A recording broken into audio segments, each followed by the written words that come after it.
And good evening, ladies and gentlemen. You're tuned into the Status Network, the live TV channel, and this is the Conversation Corner with your host, the author, Andrew Snorton.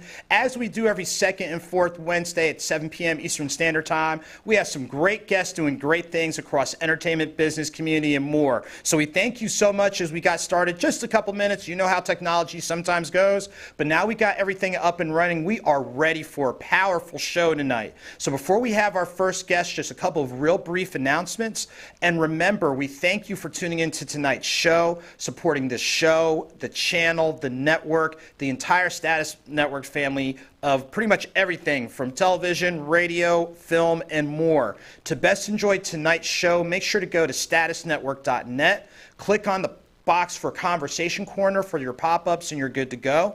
If you have room on your smart device, make sure to download the Status Network app, click on channels, click on LYVE, Live TV, and you're good to go. On social media, Facebook, Instagram, Periscope, Twitter, YouTube, and other social media platforms, make sure you add Status Network as well as LYVE Live TV.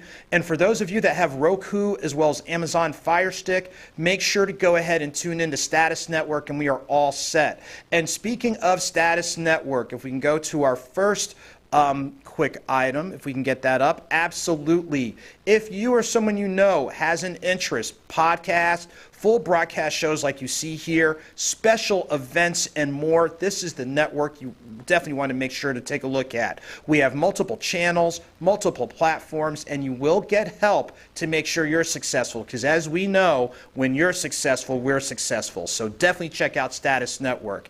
And to make sure to stay connected with me, the host, make sure that you go ahead and add me on your social media platforms. That'll be Facebook at author Andrew Snorton, AUTHOR Andrew Snorton, Instagram, Twitter, and YouTube at author A Snorton. Feel free to email me at authorsnorton@gmail.com, and definitely check out the website for more details in regards to what's going on and how we can stay connected. And staying connected is what we're about to do with our first guest. And I'll tell you what, my experience with the story that we're about to tell actually started from this book right here, which is, and I'll get a little bit closer, A Well-Paid Slave. Now, some people might not be familiar with the name Curt Flood, but anybody, and I do mean anybody, not only in Major League Baseball, but professional sports in North America really owes a lot to this man. We are so honored to have his daughter on, Miss Shelly Flood. Shelly, how are you doing this afternoon? I do well, thank you, and thank you for having me. Well, thank you for taking and making the time. And first off, share a little bit of the backstory of Curt Flood, the player, because even to this day, there are people that still don't know not only just how great a player he is, but the sacrifice that he made. So walk through with our viewers the backstory, please. I usually start by telling people my dad is responsible for free agency as we know it today. I tell them that when my father played, there was a paragraph in the owner-player contract called the reserve clause, which meant once you signed to be on that team, you signed away your professional rights. That now that owner had the right to make all of your professional choices, how much money you made, what team you played for, and you really didn't have any say-so in it. When my father got traded in 1969, he didn't want to go. So he sued Major League Baseball for the right to negotiate his own contract. That was unheard of. He wanted all the teams to understand that he was available. And then that way he'd be able to negotiate his own professional future. That didn't happen. So Dad didn't show up for spring training, and he took Major League Baseball to court, all the way to the Supreme Court. And I'm glad you walked through that with us, because some people honestly don't know how contracts used to be. And right, like you said before, because of your dad's principles, and I want to stress that, he felt this is what needed to be done, not just for him, but for virtually any player, not only at that time, but even to this day. Walk through a little bit, if you can, just a little bit more of that dynamic from for lack of a better term, the battles that had to be fought in order for, and correct me if I'm wrong, free agency in Major League Baseball started around 1974, 1975, if I'm not mistaken? No, that's correct. Andy Messersmith and Dave McNally played a year without a signed contract and were deemed free agents through arbitration. That wasn't available for my father, the ability to sit down and negotiate those things that have been put in place through what we now know as free agency. My dad's principles go far and beyond just what we see in Major League sports. He just was a man that believed in activism. He believed in equality and justice. And he also believed that he was very fortunate to play Major League sports. And who was he not to speak up on the behalf of those that didn't have a voice or were in less fortunate situations? If one is still in bondage, we're all in bondage. And he felt that way. And I'm glad you mentioned that because, again, some people simply just don't know. And part of our job is to help amplify and share these narratives. So subsequently, the legal battles were fought. Free agency is established. Walk through with our viewers what was next, like what basically happened. So now you have this, quote, landmark achievement, which it truly is when you look at today's game. But what happened next? For my father, it was a knowing that what he had set into motion was now coming to fruition. It was not affecting his life personally. He was watching those players that came up behind him reap the fruit of his sacrifice. And in the beginning, I would assume that my father had some real disturbance in his spirit about not being aligned with what was basically, what his envisioned for Major League sports and how players are treated and paid. It took years, for him to resolve how he really felt. I can't really tell you, verbatim, he felt this way, because he was a very proud man and he was not going to piss and moan and kick rocks. He was going to move through the success of this that he had set into motion with dignity, respect for himself and those that were being blessed by what had happened. Now, outside of his achievements professionally, your dad, I'll say versatile. One of the talents that I discovered when I read the book A Well-Paid Slave was his talent as an artist. Can you walk through with our viewers, we say Renaissance man, but this was just a man who was well-versed in so many different areas. Speak to our audience a little bit about his ability as an artist. It was an exceptional gift. Artistry is a divine gift. And it was probably our first language before we had letters. We were able to draw. And my father can draw anything. He was a phenomenal painter, carpenter. He played a huge role in all of those dynamics. There was nothing that creatively with his hands he did not challenge himself to do. He laid some tile in my bathroom one time and it was beautiful. There's a painting of me that my father did, and it is in my mother's house right now. It's an extraordinary piece of him connected to me. And in a lot of his, a lot of the articles that were written about him, that picture is there, the portrait that he did of me. And again, that is just completely amazing as an understatement. So here you are, Mr. Flood, accomplished baseball player, accomplished in regards to the personal and professional sacrifices for really the betterment of the game, especially the betterment of, like you said, players having their voice. A well-rounded artist, carpenter, literally, I don't even want to say a jack of all trades. It was almost like he was a crowning achievement with everything he did. Yeah. So with all these wonderful things, walk through with us the timeline, especially when it comes to the larger recognition from not only just Major League Baseball, but for all sports. So walk through a couple of those moving parts, where they're moving fluidly, but where we need to put a little bit of extra elbow grease or some, I remember growing up, the 3-in-1 oil, the little metal can. Where do we need to put, where have we made progress regarding your father's story, and where do we need to squeeze a little extra elbow grease or that 3-in-1 oil to make it a little bit smoother? Yeah, I get the 3-in-1. Let's see. It's been a long journey for my siblings and I, because we were very young when our father was going through this. I was born in 1961. The case, he was traded in 69. It was over by 72. By that time, I was 10 or 11 years old. A lot had happened.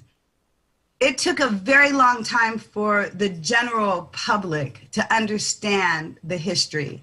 We're at that place right now with the internet that if you Google my father's name, you're going to get a plethora of articles that are going to give you the insight and the history. And it's basically pretty accurate. In 2011, the Missouri Sports Hall of Fame, 2015, the St. Louis Cardinals Hall of Fame. We have the Major League Baseball's Players Association naming a annual award in my father's name that was recently awarded to Andre Dawson, who is a Cooperstown Hall of Famer. I don't know what else has got to happen for them to push him into historical placement. The Cooperstown Museum houses the history of baseball. How can you omit this piece of the transition in labor rights, commerce, how the negotiations to other teams happen? How can you do that without including Curt Flood? I believe it's going to happen. We're at the 5th year. Every 5 years, the Golden Era Committee votes. The Players Association, the Writers Association, sports writers, vote, nominate. Then the old timers, the Golden Era, they vote, and the induction happens. We're a year behind because of COVID. We're looking for December for his name to be on the ballot. And I have my fingers crossed. And I'm glad, again, you're walking through with it, because I know, and correct me if I'm wrong, for the Major League Baseball Hall of Fame, a player has to be retired for a certain number of years. And I know that when their name gets on the ballot, it's a 10-year window where they have to get at least 75% of the vote. Then after that, it would go to the Veterans Committee and then any other special committees. So you're talking about a player whose career, I'll say, technically ended when he started that lawsuit. I'll go ahead and say it. So now here we are 50 some odd years later. And while there's been some progress, like you said, within the state of Missouri, the St. Louis Cardinals, this and that, and correct me if I'm wrong, but two of the other figures, I want to say the legal counsel that helped and the head of the Players Association are in the hall, but the person who basically was the catalyst is not. Please correct me if I'm wrong on that. No, I believe that's accurate. There's a lot of, I don't know how to explain it, things that don't connect. There are people that are in the Hall of Fame for their player success that have less stats than my father. That was said on KTLA Channel 5 News the other night in the interview that my siblings and I did. I don't want to put a lot of controversy on this. I think what needs to happen needs to happen. The people that have been protesting or causing this not to happen are either no longer there or they really need to wake up. It's who censors history? Give the fan base the right to know how their game. If this is America's game, Andrew, then it needs to be America's history and it needs to be accurate. It doesn't get any simpler than that. I tell you what, you put that in as most straightforward and accessible a manner as possible. And like you said before, part of the Hall of Fame is what? Telling the history. You know, what was positive, what was far from it. And when you're looking at a person such as your father, who again, arguably during the prime of his career, decided to let his conscience be at the forefront and do what he did, not for himself, but for the betterment of the game and the betterment of the players. And when you fast forward to last season, and I even though he played with Boston, I grew up a Yankees fan, still a Yankees fan, but even though he played most of his career with Boston, to see, you know, a player like Mookie Betts get what he's getting. And for people that don't know, he is starting his second year with the Los Angeles Dodgers. He signed the largest contract extension in Major League history and is the second highest paid player in the game. But when I see that, you know, those types of deals going on, of course you're happy for the player, but then you think it wouldn't have happened if somebody, for lack of a better term, didn't get on the front line or the main line or the picket line or whatever line. So let me ask you this, and especially speaking with fans of baseball, fans of professional sports, especially in North America, two things. In addition to going online, what are some ways that will help them be better aware of the work of your father? And then second, what are things that you are still doing to continue to advocate for your father being in the Hall that other people can get behind to continue to get this momentum going that we've seen in recent years? I think I missed your first question, but I will come through on the second one. The campaign is Curt Flood, the number 4. It's hashtag Curt Flood, the number 4, Cooperstown. And we have been publishing that hashtag now since pre-pandemic. We had no idea the summer before last that we were headed into this huge health pandemic. Hashtag Curt Flood, the number 4, Cooperstown is our campaign. I believe that when people have these discussions, they need to connect those hashtags so we can see what across the country, how people feel. Most of it is very positive. Most baseball fans want to see this happen. Every now and then I get some negativity on these comment threads. And just recently, you know, well, there are some people that don't want to see this happen. Wow. Who are these people? Name names. Let's have a discussion about why. Because as his child, I don't understand. This is history. This is our father's legacy. This is the story of baseball. Who would not want to tell that story correctly? What was the first question? Yeah, the first question. Oh gosh, now you're putting me on the spot. I think the first question, my question leading into that was, in addition to people doing, let's say, their Google search or what have you, what are other ways that people can find out more of your dad's backstory? I know I shared my deeper introduction with the book A Well-Paid Slave, but what are some other texts or documentaries or things along those lines where people can, like you said, get a broader view of the larger snapshot of the man? Fortunately for my grandson, when he's looking for those answers that he can't get from me or his mother, the internet has provided so much. There's the HBO documentary, A Curious Case of Curt Flood. You can find that on YouTube. There are 7 books written about my father, including the one that he wrote himself, The Way It Is. And I've been told that The Way It Is such an extraordinary outline of Major League Baseball and how it plays out in the labor lane. Dad knew and he told it. So there, you know, the history is there for the learning.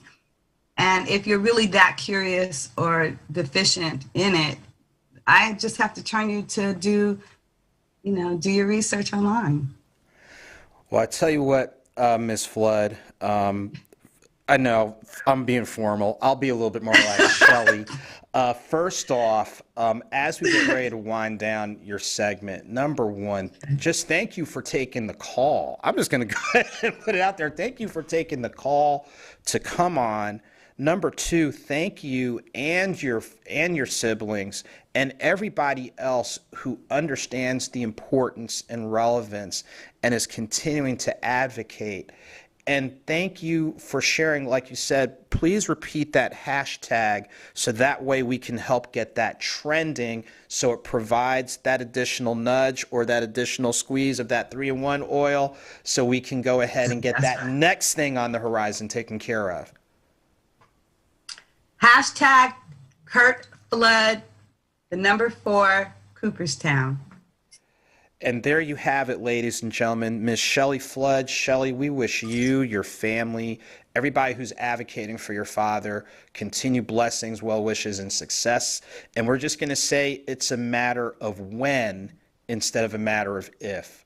So what we're going to do, ladies, that's exactly it. We're putting that out there in the universe. So what we're going to do at this point in time, we're going to take our first commercial break, and when we come back, our next guest is going to talk even more about the history and story of baseball. This is the Conversation Corner with your host, the author, Andrew Snorton. Make sure to check out Status Films, where independents grow. If you or someone you know is a filmmaker who has done short film, long film, or documentary, make sure to connect with us at the information at the bottom of your screen, as we will make sure to help you and your project grow. Speaking of film, if you need top-notch video, photography, short film, documentaries, commercials. Do you get the picture? If so, make sure to connect with Chris 10 Media. You can catch them at Chris10_media on Instagram and other social media platforms. Doing good, but doing it greater. That's what we do across education-based services, press and media services, and more. This includes coverage of your Georgia Spartans semi-pro basketball team here in Atlanta. So check us out as we look forward to covering you soon. Many thanks to all the stores, book clubs, and more that are supporting me, the author. Shouts to Black Writers Workspace, Detroit Book City, and Phoenix Blue Ink, and others to come. So make sure to connect with them, and thank you for your support of them and of me. Earlier in the month, check out the interviews that I had with Shout Out Atlanta Magazine, The V Report, and Rich Living Morning Show. So make sure to check the dates and the platforms so you can catch up and connect with me and some of the good things that are taking place. And tomorrow, March 25th at 4:15 p.m. Eastern Standard Time, join me on Too Much Truth with Derek Bozeman at 1380 WAOK AM in Atlanta, and on April 1st at 7 p.m. Eastern Standard Time with Shanita Trinice Colony for her show. We'll see you soon. And ladies and gentlemen, we are back for our second segment of the Conversation Corner. And of course, tonight's show is definitely taking on more of a baseball theme. We heard a tremendous story for our first segment. And I'll tell you what, we're going to pick up where we left off with the second tremendous story, especially when it comes to the impact of the Negro Leagues and other related figures that, again, sometimes don't always get told. So we're so excited to have the team behind the BlackBall experience, Mr. Mark Anthony Porch. Mark, how are you doing this fine evening? I am blessed, Andrew. First of all, I want to thank you for giving BlackBall NLB the opportunity to be on your phenomenal show. And I must reiterate what Miss Flood just said. Miss Flood, I'm a high energy person. You just gave me the energy I'm going to need to go out here and BlackBall and barnstorm for the community and for your Well, I tell you what, hey, this is part of what we do. So first off, Mr. Porch or Mark, I know one and the same, give our viewers a little bit of the background, where you are based out of, and when did you first get captivated by not only the story of baseball, but the story and legacy of the Negro Leagues? Oh, man, Andrew, I was at the 1994. I'm at the Missouri Black Expo, St. Louis.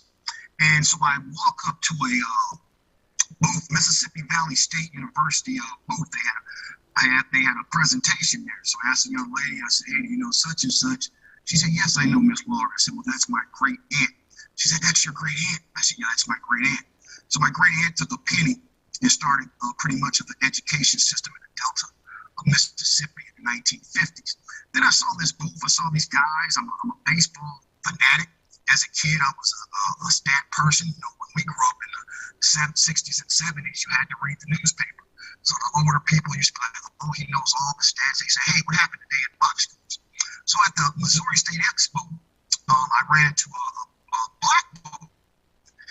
And just so happened, the guy who, the founder of BlackBall, Mark Howard, happens to be our fraternity brother, Andrew. So Mark took an interest in me in 1994, and I took an interest in him in BlackBall in 1994. Being a baseball historian, I like to call it our story. You know, once I got introduced to BlackBall through Mark Howard, I started to realize that, hey, Don Newcomb was black. Hey, these guys were black that I was reading about, but didn't know they were black at the time. You know, I just knew they were great baseball players. So then in 1995, I started my BlackBall store in Peoria, Illinois, in Northwoods Low, and went very well. People used to come to me and they'd be like, oh, you talk like you were there. Well, I got a BlackBall and barnstorming grandmother who's 93 years old, and she actually used to hang out with the players when they used to come to Peoria. Then one of her uncle Joseph, he played for the Kansas City Monarch. So when I opened this store up in the mall in 1995 in Peoria, Northwoods Low, a plethora of so many diverse people, like Miss Flood said, baseball is an American story. Baseball and apple pie, it's American. It's American, and it resonates, it has something significant to deal with the cultures. And so many people, white, black, Hispanics, people of all nationalities would just come and tell me their story and things of that nature. So it just propelled me to even go further. Now here we are, let's fast forward to 2021. This more than this sterling silver I have right with the BlackBall logo. This more than that 25th anniversary patch. This more than this calendar back from 2001 and things of that nature. It's more than that BlackBall jacket back there. We just had a wonderful meeting yesterday talking about economic development and farming and creating opportunities for underserved people, education, things of that nature. We have aligned ourselves with the HBCU family. So it's bigger than Mark Points. It's bigger than BlackBall right now. It's about America. It's about the global community. How we can use baseball and take that to be a catalyst to inspire that next doctor, inspire that next dentist. Because like Miss Flood said about her husband, her father, I thought Curt was just a baseball player. No, Curt was a artist and things of that nature. And one little piece of history of BlackBall, we are collectors of history. So one of the history pieces we have an old black and white photo of her father actually signing a contract, or some contract he was signing. So when we picked BlackBall back up, when my frat brother and my business partner called me on a Friday about 3 years ago, and we had been planning for decades, for years, to relaunch BlackBall, but everything had to fit and things of that nature. So he called me one Friday. He said, Mark, it's all yours. Let's go. It's all for you. He had some health issues and things of that nature. And so he had enough trust in me and respect and honor for me to say, hey, Mark, you take BlackBall and you take it to the next level for the next generation. It's about what we're going to leave. Mr. Flood has left an incredible legacy and things of that nature. You know, Negro League baseball, or just the baseball, blacks playing baseball. When you go to our website, it started in 1859. The first game between two all-black teams, that was 1859. So one of our buddies, Larry Lester, the curator and founder of the Negro League Baseball Museum, when we're putting our website together and did our actual facts, like, Mark, everything is correct, but So I said, Larry, what's wrong? Larry said, well, Mark, the league started in 1920. Well, I said, Larry, I'm going back to the totality of the history. So when you go to our website, it starts off since 1859. The first documented baseball game between two African-American teams is played on November the 15th in New York City. The Henson Baseball Club of Queens played the Unknowns of Brooklyn. The Henson Baseball Club defeated the Unknowns 54-43. So Larry Lester, the person that Major League Baseball and HBO Sports use for their statistics. So when you're talking about what Major League Baseball just done at the end of last year, honoring the players, honoring the statistics, that's because of Larry Lester's efforts from day one in the early 90s, mid-90s. So it's a blessing and pleasure to me to be surrounded by people like Larry Lester's and your Sam Albans and your Ed Porky Brooks, living legends that are still living. And so when I say BlackBall is more than BlackBall, we manufacture everything that I have on. This long sleeve shirt, this dad's cap, this sterling silver, this wristband. But we also manufacture our own cookies called Sweet Jones cookies. This is our new record flavor. Just hit the market. So when you're talking about Negro League baseball, I'm always going to go back to the economic impact that it had on our community. I was fortunate enough to run a grocery store, liquor store at 5 years old that my family owned. So I understood from day one that they didn't only play baseball. They were the owners. They were the managers. They owned the stadium. They owned the hotel. They owned the cab company. They owned the newspapers. They might have owned the policy. They basically dictated their own pace and did for self. Right out of slavery, before slavery ended in 1859. So we have to get back to self. You know, I come from teaching Head Start, come from doing a little grammar school, a little high school, come from education. I come from Illinois and things of that nature where it's rough here, but it's rough everywhere. But Illinois is a little different. So our young people need something that will inspire them beyond what they're getting right now. So being from Illinois to Chicago American Giants, everything started on the business end in 1920 in Chicago.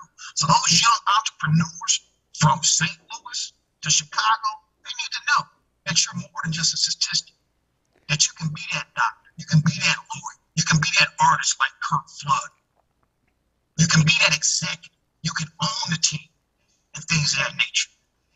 So BlackBall is it's personal. I'm very passionate about it, and we're very passionate about it. Andrew, it's been a blessing to meet you. You got other guys who are getting ready to come on here. Like I tell everybody, I have a 93-year-old hip-hop blackballing and barnstorming grandmother in my personal story. But what's your story? Like Miss Flood said, and I'm going to reiterate that, we all have a story to tell, utilizing the game of baseball. Everybody can hit a ball. Everybody can go up to bat. Now it's time for us to go up to bat for our young people and for our community and for our country. You know, baseball is a sport that can bring us together and things of that nature. We're at a pandemic, mentally, physically, and health-wise. And I'm a solutions-oriented person. That's one thing that I get from the ancestors and the Negro League baseball players. When they were barnstorming, they didn't take no for an answer. November the 7th of 2020, Ernie Westfield passed away. Good friend of mine. I was honored to know him and meet him. He pitched in the last Negro League Baseball All-Star game in Comiskey Park. He didn't make it to barnstorm with us right here. But I'll never forget the story that Ernie Westfield told me. He said, Mark, we were playing out on the West Coast, and if we didn't play, we couldn't eat, we couldn't sleep, because they didn't get paid until after they played the game. I said, Ernie, what'd you do? He said, Mark, at that time, every restaurant had ketchup on the table. So they went into the restaurant. They all ordered hot water. They took that ketchup, put in the hot water, made tomato soups, and thank God, thank the Creator Most High, they did have some crackers. So they didn't take no excuses, and I don't take excuses. Something else that Miss Flood reiterated on, and I have to keep mentioning her, because we wouldn't be sitting here, and LeBron James, let's start with him, on down. They wouldn't be making all that money if it wasn't for Curt Flood. But excellence, regardless of the circumstances, in 1859, during slavery, and right after slavery, they was not woe is me. They made a way out of no way. So that's what drives me. I'm blessed. My grandmother's living, my mother's living, my aunt's living, my father's living, and they don't take no for an answer. They don't take woe is me. What's the solution? So we got to raise up a generation that is a solution-based person. And I'm glad that you've broken a lot of those things down, and especially showing where there's so much symmetry and so many tie-ins. The game is part of the vehicle. It's part of the whole puzzle. And like you were walking through, it's tapping into so many components, from collective economics to self-esteem to cultural awareness, like you said before, problem solving, creativity. There's so much that can be derived from the game that can be applied in other areas. And as you were walking through extensively with all those moving parts, you know, you're showing, because of that simple conversation, like you said earlier, in the early to mid 1990s, that was part of the additional catalyst, you know, to go ahead and get you where you are. Now, moving forward, I know that you all have some great projects or great collaborations on the horizon. Walk through a few of those with our viewing audience. Let's stay focused, Mark Anthony. This week, we're blessed to be blackballing and barnstorming with Erwin Prentice Hill. This young man has created a Diamond Classic HBCU baseball tournaments around the country. And coming from entertainment and putting on big events, I know what type of task this is. So when Andrew introduced me to Erwin, I'm like, man, this is incredible. So then when we started the dialogue, I was like, hey, we got to jump all in and help this man and another one of my fraternity brothers. So I am my brother's keeper. And it's wonderful what we're doing right now in the moment with the Diamond Classic HBCU baseball tournament. They kicked the week off in Jacksonville, Florida on Monday. They're going to be in Nashville. I'll be going down to Dallas, Texas, Frisco area. We'll be at Dr. Pepper Ballpark there in Frisco, where Southern University will be playing. I believe it's Prairie View A&M. Yes. Yes, they'll be playing Prairie View A&M. So it's such a blessing to be a part of that. And at the tournament, what do I get to do? I get to hang out with my cousin, who's the center fielder for the Southern University Jaguars. So I like to stay in the moment. I had a wonderful conversation, a 3-hour conversation with some scientists and Philip Bailey's son, Sir James Bailey from Earth, Wind, and Fire. So I'm always taking things back to education and getting our young people and in all ages the help and that they need. And we can't save everybody, but we're going to try to save as many as we can. And not save them, just point them in the right direction, because I didn't get here by not having somebody point me in the right direction. So just real time, I'm really excited about what we're getting ready to do with the Diamond Classic and Erwin Prentice Hill. And I'm really excited what we're getting ready to do with Gregory Walker and Richard Nelson and Sir James Bailey when it comes to agriculture and farming and creating our system. We can actually grow food 25/8, 366 and things of that nature, where you can actually have one of our systems in your backyard that can feed the whole block and things of that nature. So I have to stay in the moment and things of that nature. I have to stay focused on what I'm getting ready to do with the Diamond Baseball Classic, and also Sweet Jones Cookies. Our cookie is manufactured in Peoria, Illinois by a young man, Shaka Jones, and Mr. Andre LeSure. And they came to me in 2018. Let me step back. In 95, Ron Ruffin came to me. He said, hey, Mark, got this great athlete, plays for us.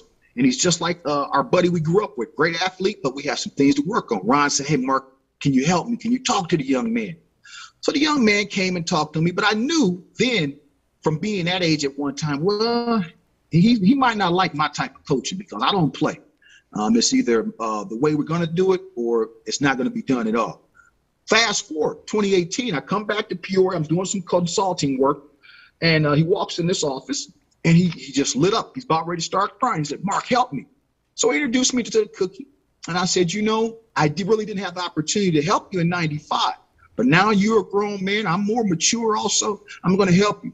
So we've taken our cookie from being a mom and pop's cookies to where we're getting ready to put our cookie into pretty much every retail outlet we can in America and things of that nature. So I have to stay grounded and I have to stay focused when it comes to BlackBall and Sweet Jones cookies and everything else that we're involved in when we call it our socio-economic community development programs and processes that we're implementing. We just don't talk. We're not going to let you talk us to death, and we're not going to talk you to death. Because at the end of the day, I come from working with young people, Head Start. And when a kid is hungry, they don't want no maybes. They want a solution and things of that nature. Well, I tell you what, as we're getting ready to wind down your segment, you have provided such a wealth of information, wealth of resources, and examples of not just, as they say, talking the talk, but walking the walk. And I will go ahead and throw out there something about them fellas from Illinois. That's where I was originally born and what have you. So got to give shouts. Yeah, got to give shouts to, downstate. I know Chicago gets a lot of props, love the city, but, downstate. So Peoria, Bloomington, Normal, a little something about that area. So as we get ready. Hey, and I love what you just said. Hey, just got to tell it. So as we get ready to wind down and before we go to our commercial break, please let our viewers know the best ways to stay informed, connected, and supportive of the great work that you're doing. The best way to stay connected with us is through our website. I knew in 1995 when different internet companies came to me, I knew where it was going. Everything was going to the air. Malls were becoming extinct in. www.blackballnlb.com. www.blackballnancyllarrybob.nlb.com. If you get one of those BlackBall wristbands that has our website on there, you can leave us a message at info@blackball.com. We're processing orders right now. We want everybody to know everything that you see me in is custom made. So however you want it, whatever color you in, when you go to the website, it's the reason why there's a Divine Nine section there, because we're in fraternities and sororities. So you can go get your fraternity and sorority colors there. There's a reason why you can go to the Peoria Heritage section. You can go get your Richard Pryor Place t-shirt, or you can go get your Peoria Manual High School t-shirt, or in those colors. So whatever color scheme that you want BlackBall logo to come in, we'll manufacture it for you in any color and design it in any way and things of that nature. But go to the website. That's the best way to reach us at www.blackballnlb.com. And also go to our cookie website, www.sweetjonescookies.com. And there you have it, ladies and gentlemen. So what we're going to do, we're going to go to our commercial break. We want to thank the creative team of BlackBall, barnstorming steadily almost every day, all day. But we want to thank you for taking time out of your schedule to join us. We're going to take our next commercial break, and we come back. You're going to find out more about the Lonestar Diamond Classic, the Music City Diamond Classic, and the recently played Jax Diamond Classic. So again, this is the Conversation Corner with your host, the author, Andrew Snorton. This Saturday, March 27th at 2:30 p.m., join the undefeated Georgia Spartans of the UMBL Semi-Pro Basketball League here in Atlanta. $10 per ticket to catch them continue their undefeated streak as they try to make it 4 in a row this Saturday. And join the Georgia Spartans again on April 3rd, but this is for a community event, the 3rd annual Easter egg and scavenger hunt. Make sure to check out the information provided. Bring your families. There's limited spaces, so make sure to connect and get the kids out on April 3rd. The Alphas of Atlanta are hosting their inaugural Alphas of Atlanta Open Golf Tournament. Keep in mind all the player slots are full, but if you have a business looking to market and promote your event, make sure to connect with the Alphas of Atlanta today, as the event is April 30th, 2021. BlackBall, they are barnstorming here, there, and everywhere as they keep the culture alive with the Negro Leagues and more. Make sure to connect with them, including this coming weekend at the Lonestar Diamond Classic, taking place at Rough Rider Stadium in Frisco, Texas. And speaking of Frisco, Texas, join me this coming Saturday, March 27th. I'll do an on-site book signing at the stadium featuring my book on minor league baseball, Nothing Minor, baseball prospects, Negro Leagues, and more, and a portion of the sales will support the Lonestar Diamond Classic. And in case you didn't know already, this weekend, March 26th through 28th, the Lonestar Diamond Classic weekend, it'll feature HBCU baseball featuring Southern University and Arkansas Pine Bluff. There's some other great events tied in with it, so make sure to check it out this weekend in Frisco, Texas. And ladies and gentlemen, we are back for our third segment of our baseball focused show. You've heard some great people doing great things. And as you heard, we talked about a baseball classic series that is going on featuring our HBCUs. And we're so excited to have Prentice Hill, the director of BCSG360, joining us. Prentice, how are you doing this fine evening? I'm doing great. How are you guys doing this evening? Hey, doing great. And I had to joke with you a little bit earlier. When I saw you Monday, it dawned on me, yeah, that was you. You know, I saw the 1906 mask, hint, hint, but it's like, it's great to see you in the virtual flesh. Walk through with our viewers a little bit about your backstory, where you are based out of, and a little bit about the story of BCSG360.org. No problem. So yeah, BCSG360 is a 501c3 organization with a mission of connecting urban youth with historically Black colleges and universities. We do that by hosting Black college sporting events across the country, ranging from basketball, baseball, and football. So we've been doing this since 2014. We started in the Chicago market with the Windy City Hardwood Classic.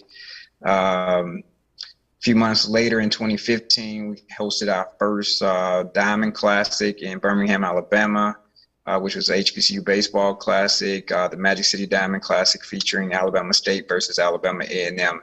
Here we are 5 years later, still going, still hosting Black college baseball. And so we're very excited about the future that we have in front of us, and definitely are definitely proud of our recent past. And so this coming weekend, we have the Lonestar Diamond Classic that will take place between Southern University versus University of Arkansas Pine Bluff, 3-game series at Dr. Pepper Ballpark here in Frisco, Texas. Unfortunately, we won't be hosting this weekend the State Fair Diamond Classic, which featured Grambling State versus Prairie View A&M due to COVID protocols, but we're in the process of trying to get that matchup rescheduled and played here in Frisco at Dr. Pepper Ballpark.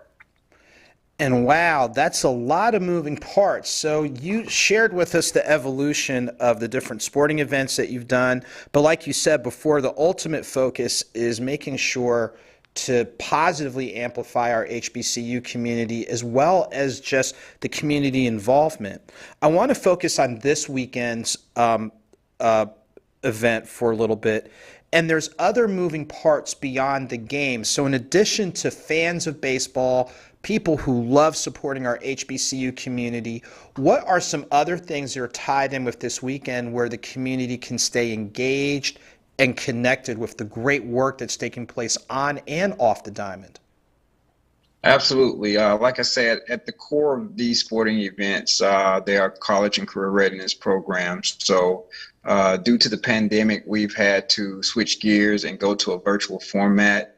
And so we'll be hosting, in conjunction to this weekend's events, an HBCU admissions and scholarship fair, which will focus on connecting students in various school districts, high school students, elementary school students, exposing them to HBCUs, those that aspire to attend an HBCU in the next year or two. We're connecting them with not only the admissions representatives of these HBCUs, but resources that will help them cover the cost of their education. So our goal is to educate as many urban youth that there are resources available to help them cover the cost of their education, whether it be going to community college first, graduating with an associate's degree and transferring, or taking credits from a community college, courses from a community college and transferring those to an HBCU upon being admitted.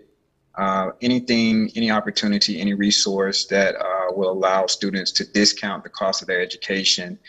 We want them to understand and know about those resources prior to going to an HBCU so that they can successfully matriculate. And retention studies show that students that graduate from urban high schools don't oftentimes struggle with the rigor of the academics at an HBCU, but more so the financial responsibility and obligation of covering the cost of education. So if we can empower students and educate students and parents on where resources are available to help cover the cost of the education, we've conquered half of the battle. And I'm glad you walked through that with people. So it's definitely bigger than just the game. Don't get me wrong, the gameplay, and I saw it firsthand from this past Monday being there at the Jax Diamond Classic. It's outstanding baseball, number one. And bigger than that, like you said before, there's so many constructive community tie-ins. So whether you're a fan of the game or just want to, just immerse yourself in the culture and the heritage and things of that nature, you've got a great program in place. And like you said earlier, you're constructively using the lens of sports to bring people in. And now we're bringing people in. These are the constructive takeaways you can get from it. Other things are on the horizon. Like you just did the event in Jacksonville, a great game between Edward Waters College and Savannah State University. You have the event this weekend, and then you've got on the horizon in April. Can you talk or give us a little sneak peek, what's taking place in mid-April that people, I'll say in the Music City area, and who can get there can definitely take advantage of? Absolutely. We are having a press conference on tomorrow to announce the inaugural Music City Diamond Classic in Nashville, Tennessee, home to my alma mater, Tennessee State University. This event will feature a matchup between Lane College in Jackson, Tennessee, and Tuskegee University in Tuskegee, Alabama. So we're very excited about this matchup. We have high expectations for the Music City. And so we look forward to executing this event April 17th and 18th at First Horizon Ballpark. Great. And so like you said, tomorrow, so just think, y'all, I'm not going to say we provided the leak, but we provided some advanced information that tomorrow is going to be the formal launch. And I'm sure, just like you're doing for this weekend and any other event, will you bring about those same types of pieces, the college piece and other community engagement pieces for the people in Nashville as well as Rutherford County and the surrounding area? Absolutely. What we're doing this year through the virtual platform with our fairs is we're able to host an event on a monthly basis, and each event builds upon itself. So essentially, we're starting here in March with the DFW market and the Jacksonville market, and essentially we'll be connecting those school districts, those HBCUs that participated in those events, connecting them to the events that would take place in April in connection with the Music City Diamond Classic, but those markets will also participate. And so essentially you're creating an opportunity, because we're connected with the HBCU admission representatives at those HBCUs. We're also saying, hey, right down the hall, let's connect with your career services offices. And since we have corporate partnerships by way of the events, let's connect these corporate partners with the graduating seniors at these HBCUs to offer them opportunities for employment upon graduating. So we used to focus just on supporting students as they're coming into HBCUs or aspiring to go into HBCUs. Now we're focusing, in addition to that, on opportunities of connecting students as they exit our HBCUs with corporations and employment opportunities to create a sustainable livelihood and start the process of generational wealth building. Wow, those are some amazing pieces, and really what you're doing is you're duplicating in each city and really invigorating all these communities, all these moving parts. I gotta ask you this question: where do you and your team get the energy to do all this? Because it's amazing when you do it in one space in one city, but now within the course of about a 3 to 4 week stretch, you're looking at three, solid sized markets: Jacksonville, Dallas, Fort Worth, Nashville. Like, where does it all come from? That's a great question. I never thought about it being this much work, but because I have a passion for HBCUs, I believe in the work that we're doing. I believe there's a better day for HBCUs as far as being able to become more sustainable and leveraging their resources, leveraging their alumni at a higher level. What that would mean for our HBCUs. And so we just continue to chop wood. It can be a grind, I will admit that, but you just keep chopping wood, man, in hopes that, we're creating better opportunities for the next generation of HBCU students and HBCU alums. Well, I'll tell you what, right now, I'm sure your arms and the rest of y'all are swole as all get out, and that wood that you are chopping is helping build a solid house and a solid foundation.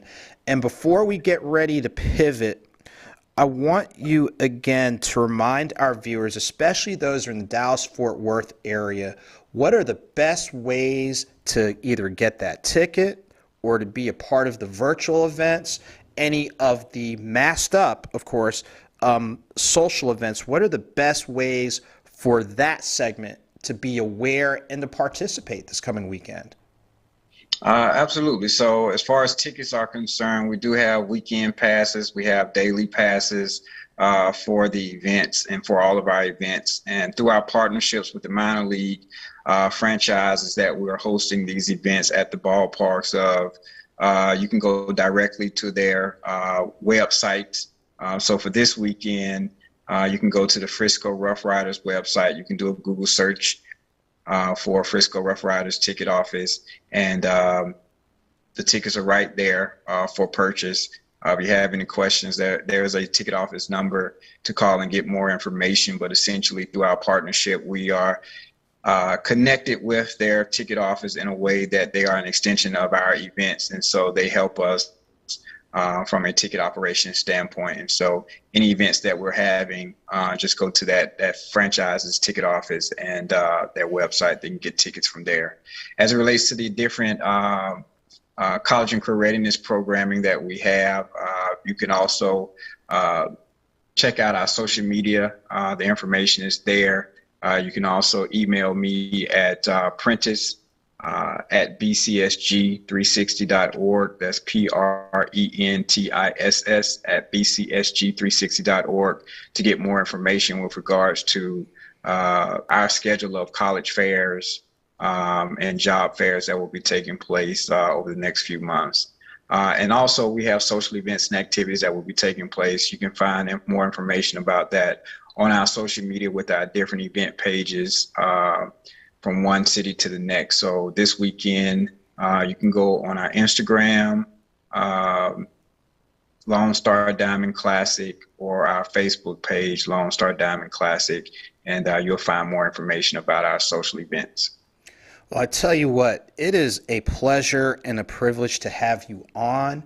And not only, we commend you for the outstanding work that is done through the classics, but even the bigger work in enriching and empowering our communities, and especially our HBCU community. So I know we're going to give you some time to pause and catch your breath for a little bit. But Prentice, Brother Hill, thank you so much for taking time out to talk with us, for taking time out through the lens of BCSG360.org to let people know this is who you are, this is what we're about, and these are the reasons why you need to not only keep y'all on the radar, but go ahead and show up and show out and lend support. So we thank you so much. get some rest for a minute as best as you can. And what we're going to do, ladies and gentlemen, we're going to take our last commercial break, and then when we come back, we'll have our closing notes. So this is the Conversation Corner with your host, the author, Andrew Snorton. Even though all the spaces to play at the Alphas of Atlanta Golf Open are full, you can still join us at the 19th hole. Hosted by Woodford Reserve, it is a networking social affair, 21 and older. Music, drinks, links. Connect with them for details as there are limited spaces available.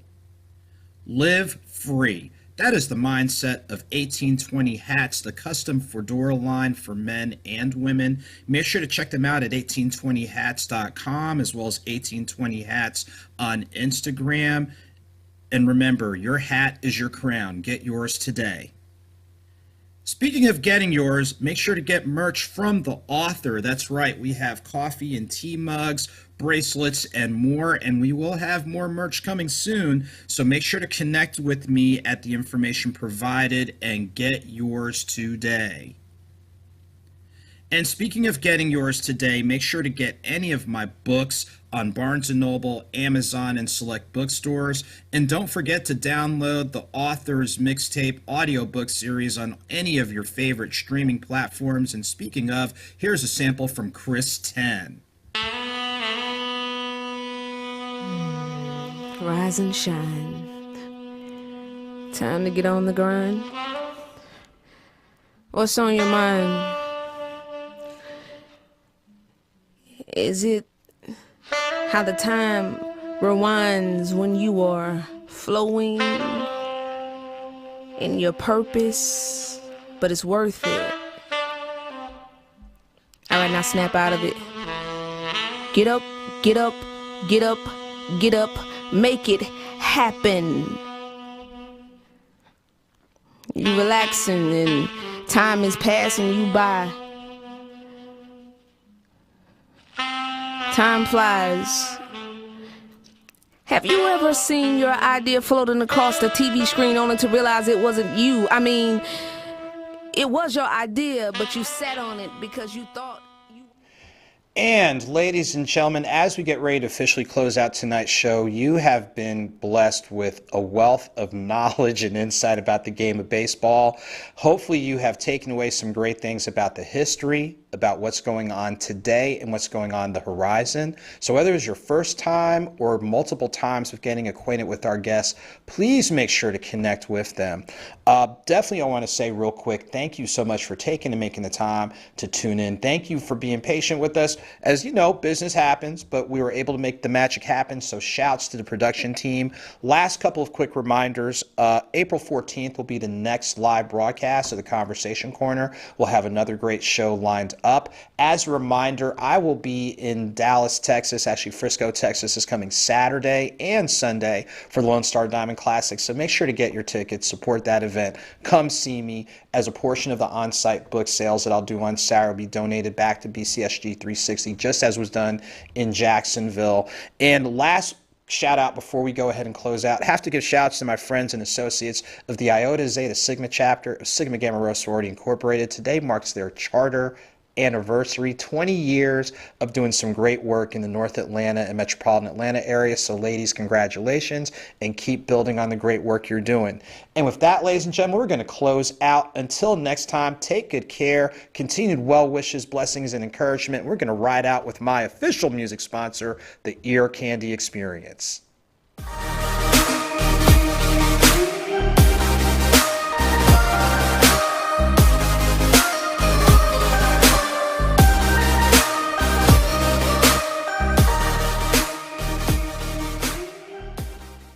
This is the author, Andrew Snorton, the host of the Conversation Corner, airing every second and fourth Wednesday, 7 p.m. Eastern Standard Time on the Status Network, the live TV channel. We're so excited to have the Ear Candy Experience as our official music sponsor. So make sure to check out the show and make sure to check them out. And remember, let's have a conversation.